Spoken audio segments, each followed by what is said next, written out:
Գյուրջան Կասկադ, հասանելի բնակարաններ 65 ամիս մարման ժամկետով։ Տիկին Վարդանյան, հեսա ինքնավստահությունը կտեսնեք, հունիսի 7-ի գիշերը կտեսնեք ինքնավստահությունը, իսկ հիստերիկան ձեր ելույթում էր, իդեպ կարծում էի գոնե այդ 5 տարի առաջ Տիկին Ղազարյանին թիրախավորելու ժամանակ պետք է հագեցած լինեիք, նորից ինչու եք թիրախավորում ազգային ժողովի ամբիոնից չեմ հասկանում, կհիշեն մեր քաղաքացիները եւ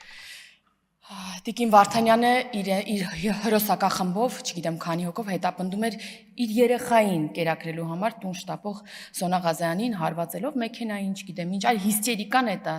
Տիկին Վարդանյան։ Երեկվանից մեզ հարգելի գործընկերներ ասում են, այ դուք խաբվել եք, դատախազը ձեզ խաբել է, աստղիկներ չկան, դուք ձեր գործընկերոջը անձեռնմխելիությունից զրկել եք հավատալով դատախազին։ Ես չէի ակնկալում, որ Տիկին Վարդապետյանը պետք է աստղիկները բերեր մեզ ցույց տար եւ մենք ասեինք լավ, վիճարկեք բովանդակությունը, ձայնագրության արկայությունը, ոչ թե աստղիկների արկայությունը։ Ես չգիտեմ աստղիկներ կան թե չէ։ Բայց օրինակ մարտի 1-ի զոհվածների դիակներ հաստատ կան, չէ՞ Տիկին Քլոյան։ Կան չէ՞ դիակներ։ Այդ որ մարտի 1-ի մասին եք խոսում, պարոն Դանիելյանը հիսերիկ ելույթից հետո գնաց, ցավոք, ո՞նց կարա Ռոբերտ Քոչյանի ցուցակով падգամավորը մարտի 1-ից խոսի, լավ։ Հասկացանք Քոչյանն ասում է մեզ մսխել ենք, մեր կարբանները մեզ մաշացրել ենք։ Հերիքա, այնքան եք մաշացրել, պետք չի մաշացնեք։ Հերիքա, էլի շարունակեք մաշացնել։ Մարտի 1-ի մասին են խոսում։ Երբ որ զորքը, զինվորը հանվել էր քաղաքացու դեմ։ Ասում են բացահայտված չի, քաղաքացիներին հրահրել են, քաղաքացիները, չգիտեմ, ինչ են արել, միեդով արդեն ապացուցված է, որ ցուցարարները եղել են խաղաղ։ Միեդով սա արդեն ապացուցված հանգամանք է, ամոթ է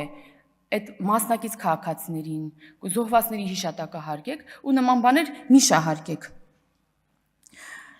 Էլ չեմ ասում կոծկելու հանգամանքը եւս մարտի 1-ի հետևանքները կոծկելու հանգամանքը եւս ապացուցված է։ Ինչպես էին փամփուշտներ փոխել ու մնացածը։ Կամ սահմանադրության պահպանումից խոսացող մարդիկ, իրանց համար խնդիր չի, որ սահմանադրությունը խախտվել է նրանով, որ զորքն է հանվել քաղաքացու դեմ։ Բայց վերադառնալով մեր ոչխարներին, Գալստանյանի ձայնագրությանը ասում էր երեք պարոն Գեղամ Մանուկյան ասում էր այ մարդկանց մտածել եք ուզել են գնդակահարեն այդ մարդիկ։ Ես մտածում եմ, որ ես անկեղծ մտածել եմ, որ մտածել են իշխանության ներկայացուցիչներին գնդակահարել, ես այդ տպավորությունն եմ ունեցել, բայց հետո, երբ որ դուք ստացաք ամբողջական ձայնագրությունը ու հրապարակեցիք, ձեր փորած փոսը ընկաք, որովհետև պարզվեց ոչ թե իշխանության ներկայացուցիչներին, այլ կամայական մարդկանց էիք ուզում գնդակահարեին, էիք չէ, էին ուզում գնդակահարել, որոնք չէին հավատալու ձեր քարոզչությանը, անգամ ձեր թիմակիցներին գնդակահարելու հետ կապված, կամ այն մեքենաների վրա յուղ լցնելու հանգամանքը, մեքենաներ շրջելու ձայնագրության հատվածը, երկիրը քաոսի վերածելու հատվածը, այդ նույն աստղիկների հատվածը, ինչու՞ չեք հրապարակում։ Այդ ձայնագրության այդ հատվածը ինչու՞ չեք հրապարակում։ Դուք դատարանից ստացել եք իրավունք հրապարակելու այդ ձայնագրությունները, թե որ ձայնագրությունները հրապարակելը ավելի վատ վիճակում կհայտնվեք։ Կամ եթե ձեր արդարները վստահեն, որ ապացույցները մտածածին են, ինչու են խոչընդոտում ու անիմաստ ձգձգում այդ դատական հայցերը, միջնորդություններ են ներկայացնում եւ դատաքննական փուլ չի մտնում գործը։ Որովհետեւ ձեզ այս թեման ձեզ համար շահարկման, քաղաքական շահարկման առիթ է, որովհետեւ ձեր բերանի մեջ ծամոն է այս հոգեվորականների թեման, բայց մեղադրյալի հարցերը պետք է հնչեն դատարանում, ոչ թե ազգային ժողովի ամբիոնից։ Այ եթե չխոչընդոտեն ու այդ հարցը շարունակվի քննվել դատարանում, հրապարակավ կտեսնեի ժողովուրդը բոլորը, դուք էլ կհամոզվեք, որ այդ բոլոր փաստեր են, ոչ թե մտածածին են, եւ այդ շահարկման նյութից կզրկվեք։ Այ դրա համար էլ գործը չեք թողում, որ դատարանում շարունակվի, որովհետեւ սպասում եք տեսնեք հունիսի 7-ին ինչ կլինի։ Կամ հոգեվորականների ծեսերի մասնակցության խաթարումից են խոսում տևական ժամանակը։ Ու խոսում են նույն էլի դաշնակցականները, որոնք ուզում եմ հիշեցնել, որ օրինակ Շիրակի թեմի առաջնորդի խոսքը սահմանափակեցին։ Մարդը ազատ էր,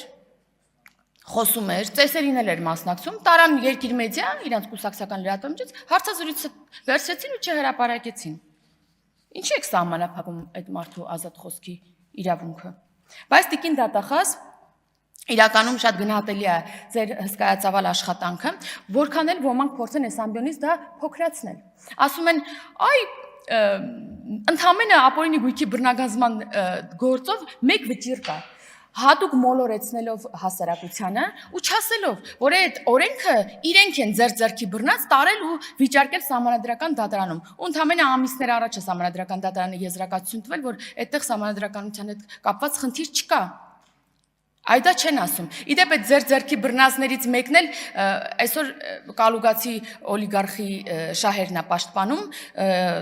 բանա, բայց այդ մի դրվագ էլի ասում, այդ որ բոլորով միասին այդ նույն մետադիչկան եք սկսում, նույն օրը նույն ժամին թիրախավորել, այդա շատ ծիծաղալի է։ Այդ ոնց եղավ, որ նույն օրը նույն ժամին սկսեցիք բոլորով 300,000 ադրբեջանցիների վերադարձի մասին խոսել։ Ոնց եղավ։ Մենք ենք, մեր թիմն է բանակցում, ասում ենք տենց բան չկա։ Անգամ